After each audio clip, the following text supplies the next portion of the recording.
Olá pessoal, tudo bem? Eu sou Mônica Baptista, especialista nos aparelhos de disfunção temporomandibular e eu vou mostrar hoje para vocês essa placa de bruxismo com guia anterior.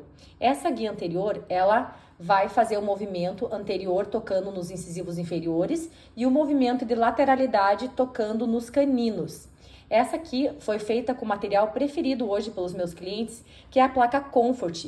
Ela é de poliuretano por dentro, que é um material similar ao silicone, mas é muito superior, e polietileno na camada intermediária, que seria o acetato. É superior ao acetato, esse é o nome correto do material, e por cima a gente reveste com acrílico, fazendo a cobertura total e as guias conforme o gosto do dentista. Então essa placa tem sido maravilhosa, a preferida pelos meus clientes hoje.